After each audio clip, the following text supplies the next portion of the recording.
Rangers wind up losing 7-3. And they had the debut of one Owen White yesterday, the pitcher. Now, he gave up a home run to Renfroe. That was a pitch that was outside by at least 6 inches outside. Good piece of hitting by Renfroe. Put it out, goes opposite field, or Oppo Taco, as they would say.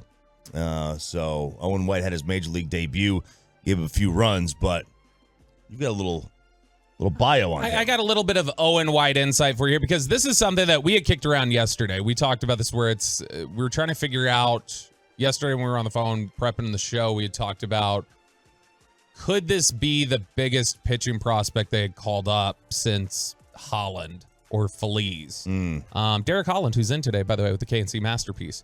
That could it be that he is the top one? And I was trying to think because I was like, man, the big prospects I can think of coming up in recent years are Profar, Olt, Smoke, Gallo. Like it's these guys who, Josh Young, they're all batters.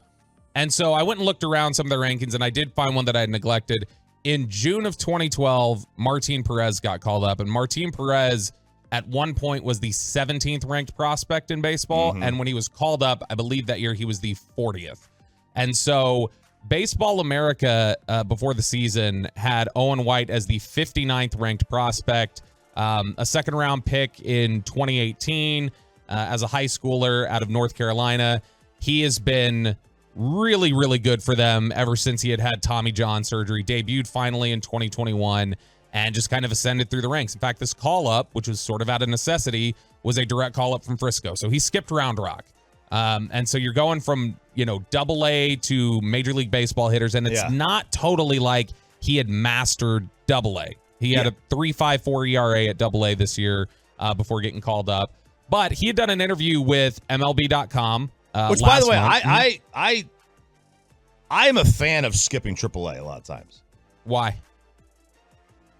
There's a theory out there, and I don't know if it's at least it used to be a theory that in AAA you would get guys who have been in the bigs who are sent back down, and there's like they're disenfranchised or bitter. You know what I mean? Isn't the approach going to be better at AAA though? I mean, the talent probably is, or I should say, like they're more seasoned maybe, and the high end talent is AA. Because people have said that if you could play in AA, you can play in Major League Baseball. It's just a matter of how long you'll last. I don't know. It's just it's because he's got so he has been a pretty high strikeout guy the first couple years in the minors. 2021 between the Arizona the rookie league and pitching for Down East, he was 14 strikes per 9 innings. Last year between Hickory and Frisco, he was almost 12 strikeouts per 9. This year at Frisco, in 53 innings, he was 7 strikeouts per 9, and his walks were almost 4. And so I would just think that you'd want that extra step a little bit to adjust. But look, he showed some good stuff last night, and he talked about his pitching arsenal with MLB.com last month, Sam Dykstra, and had talked about what he's got. So they write that his fastball is a basic four-seamer, that White generally tries to keep fingers centered on the seams, but sometimes prefers to adjust a bit inside to generate the back spin necessary to carry the pitch up in the zone. On the sinker, so he throws a sinker and a four-seamer, he'll place both fingers on a single seam to cause dip that can either miss the bats or force weak contact. He says, I have good results with the four seams up that have some ride and carry. If I see a guy cheat into the top of the zone, then I'll try to sneak a sinker under the barrel. So both of his fastballs, the sinker and the four-seamer, have some movement on them. He's been known to get the four-seamer all the way up to 98. He typically sits in the 92, 94 range. But the bread and butter for him is his slider, which, what did we lose in Jacob deGrom? You missed high heat. 101 miles an hour and a vicious slider, and overall the best pitcher in the sport. Right. And Owen White is not that. No, he's not. And we can't expect him to be that. Of course. I'm not saying that Owen White would be. But Owen White does have that combo in terms of his combo is a fastball slider combo. They wrote that as effective as White's fastball was, his best grades can come on his mid-80s slider, a plus breaker that he can manipulate as required. He said, I fiddle with my slider a little bit to get it harder and sharper. I'll hold it with open grip, whatever you want to call it, and try to rip it as hard as I can. Sometimes it's turned into a little cutter type of deal. But staying on top has really helped me get the depth off of it with the velo. Then if I go ahead, sorry, I can't so. I can't say slutter without you. I mean, you can. It's a pitch. Twice. Yeah. That is a pitch. Slider cutter. Couldn't they have called it a Cut slide? A cut slider? Yeah. Give me A cut slur. I don't know. There you go. A clider? I don't know. I mean, I kind of like calling it a slutter, but all right, he said call it that. So because they called it a sluggo, so why not just go with this? So, and I was just texting with Sandler about this because I saw yesterday the pitch he threw the most last night was the cut fastball, and I was like, isn't the cutter and the slider the same pitch? Because they listed it on Savant as two different pitches. A cutter and slider? It's a different pitch. No, but his specifically, where he talked about his slider's got a cut combo. So I wondered if Savant was just misreading pitches, basically, that they were seen as, oh, that's a cutter, that's a slider, and really it's just the same pitch that he's throwing with a little bit of variance. Just like because the home run he gave up was definitely on that pitch. Well, and so Sandler says, no, that's accurate. It's not necessarily the same pitch or not necessarily interchangeable in characterization, but the definition is muddled, which it sounds like from him, it is. He said he sees if somebody's cheating on it and wants to hit the slider backside or stay on it longer, then he switches it up, changes his grip a little bit. That takes about 2 miles per hour off of it and gives him more swing and miss stuff. Owen White got 5 called strikes or whiffs on his sliders on April 25th when they went to go watch him MLB.com, all to right-handed batters.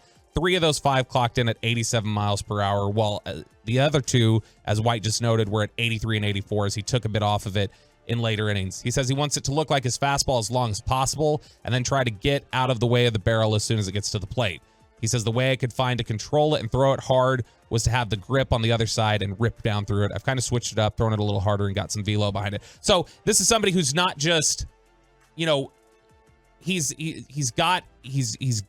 getting some maturity in his approach. Like you can hear it in the way that he's discussing the way he's changed up his slider.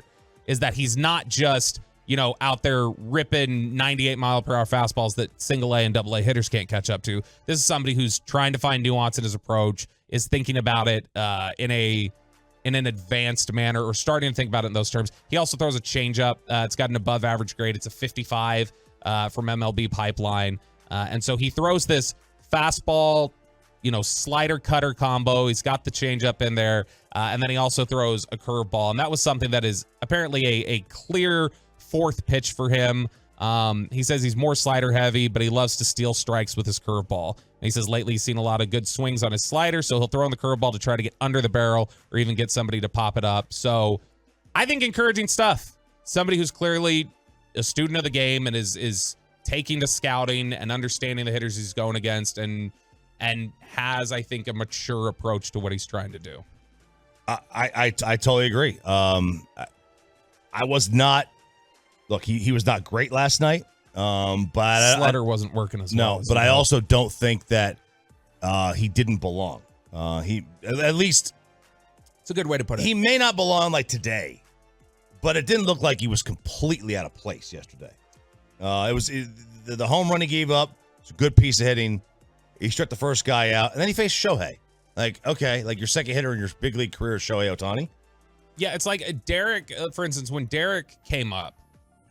Derek, like a lot of young pitchers, especially one in Derek's case where he was fast-tracked. He spent about a year in the minors. That was it. And it's because he knocked down every post that was in front of him. But when Derek came up, he got hit around a little bit early. But it was, like you say, it was one of those things where you go, okay, but the stuff is clearly there.